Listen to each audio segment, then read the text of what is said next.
Welcome to the Rugged Homestead. You may recall from previous episodes where I was putting in the food forest floor. Well, now I'm tearing it up.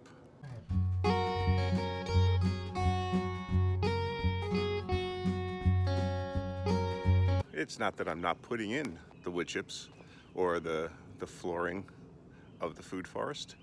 It's just that I have a different idea of how I want to go now. I was inspired by two YouTube channels I saw, Roy Utah and Parkcrest Permaculture.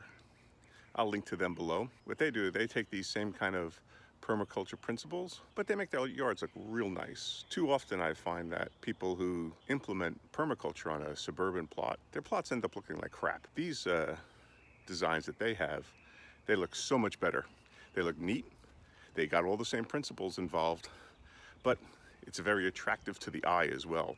It's not just weeds growing all over the place or what looks like weeds. They incorporate flowers and different elements into their designs. So that's what I'm going to do now. First part of it is going to be installing some swales. To a certain extent, this isn't really necessary to do.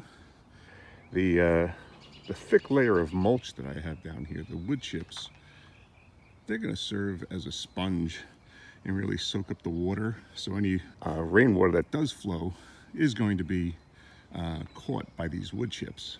But I do want the planting beds on these raised mounds here. I figure it's a good way to incorporate both, get a swale in, have the planting bed, and slowing the water down even further so that it seeps into the ground.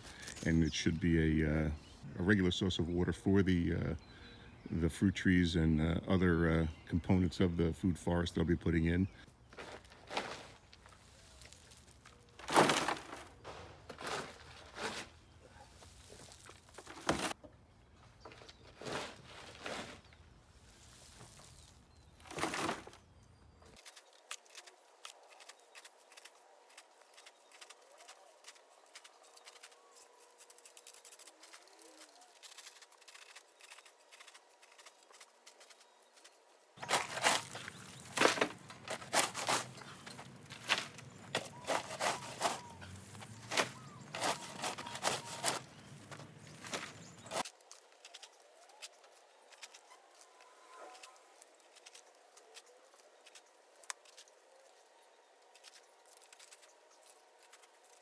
As you can see, I made a turn into here, and that's where the sill is going to be, and the water will eventually seep onto my neighbor's property here and at the far end up there. And normally you don't want your runoff to run into a neighbor's property, but right now the water is pouring off the neighbor's property, and it's actually compromising the fence here.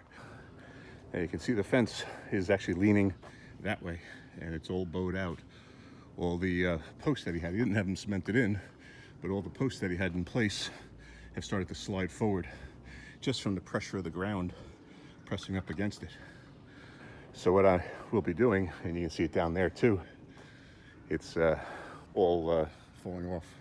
So what I'm going to do is I'm going to take all these sections down for him, and I'm going to reset all the posts in place with cement and then reattach the fence so they'll be sturdy and won't go anywhere. And then the gentle push of the water as it ebbs over the flows over the top of the sill will ensure that it doesn't create any erosion, and his property won't be damaged then, as is happening right now.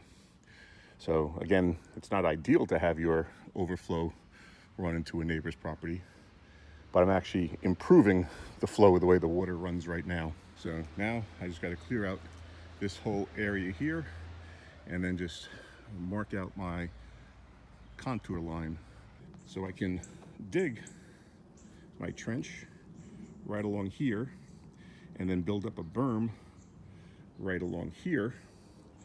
And then this will be my planting area. Now next week I actually have a persimmon tree coming, and I want to plant it right around here. So I'm going to make all the dirt that I dig up, I'm going to be putting in along here.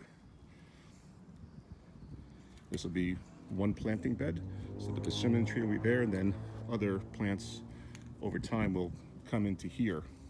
This is going to be a break here. Like I said, kind of like a sill. And then I will end up having to do this again, but there's another level line that'll kind of runs this way and then cuts across that.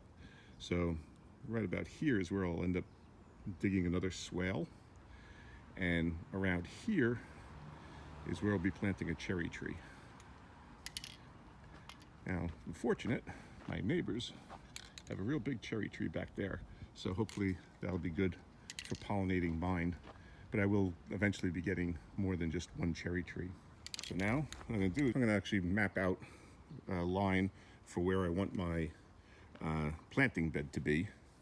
And then I'll start digging the swale up here and then filling the dirt in on top.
I've got the trench dug.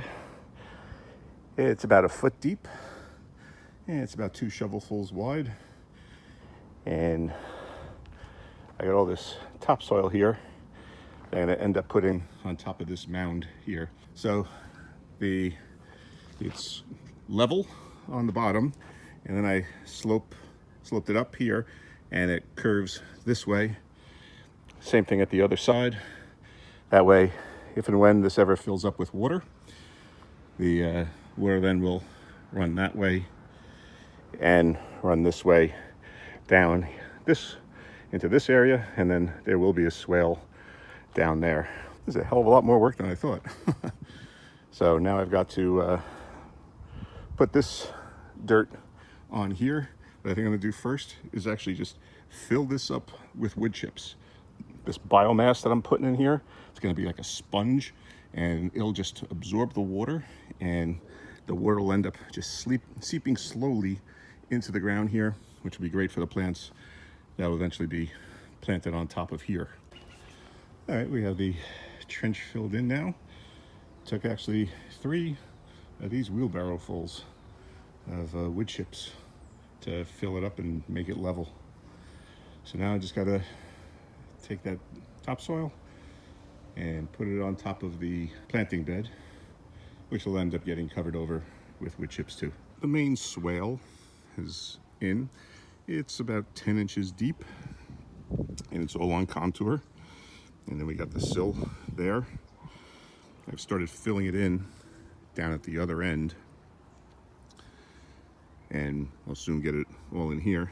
As you can see, starting to lay out some more beds. And this is on contour right here. So this is going to be a planting bed, and this is going to be the cherry tree guild. So a cherry tree is going to go here. You can see I've got the other one down there, and that's where the persimmon tree is going. And the swale is on the back end there. So this will be the swale here, which will then run off right into the swale here.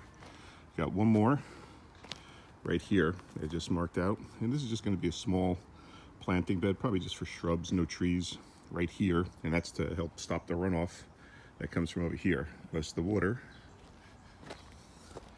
tends to run off the driveway underneath the gate and straight down here, and you can see how it's eroded. I did mark out another one here, and that would probably be the ideal spot for it, but to put a berm on the back end here would effectively block the walkway here. So what I've chosen to do instead is put the swale in here, and that way it'll fill up all along here and then run down to that way and this way into the swale here.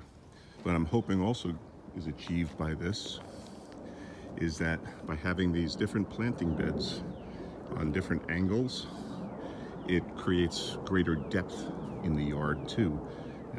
Kind of like an optical illusion. And I may, back there, just install some planting beds. I'm thinking of getting some nut trees back there and putting them back there. The problem is these overstory trees, they do provide a lot of shade on that end of the yard right there. Right about where the contrast in wood chips is where the sunbreak tends to be. So I'm going to keep an eye on that shade area and just see whether it's mottled shade or is it really deep shade. I've always had kind of trouble growing grass back there, so it might be a little too dense for nut trees and shrubs, but that'll be something I deal with in the future. It's not in the immediate time frame. And then in the future I can also plant trees, if necessary, shrubs in between the berms too. But right now I'm developing these small gills right here surrounding a particular tree. I don't pretend to know anything about permaculture, just going by stuff I've seen on the internet, and I'm just showing what it is that I'm doing here. It's small scale, it's not large fields. This is about, what, 10 feet long? So I think it'll serve its purpose, and it's not going to do any harm, let's put it that way. Even if it does no good, it's not going to do any harm. So if you like what you see, give the video a thumbs up and consider subscribing to the channel if you don't already do so, and click that alarm button. That way you'll be notified right away when videos like this are posted, and you'll be able to follow along as I turn my suburban home into a permaculture food forest homestead. Okay, thanks for watching.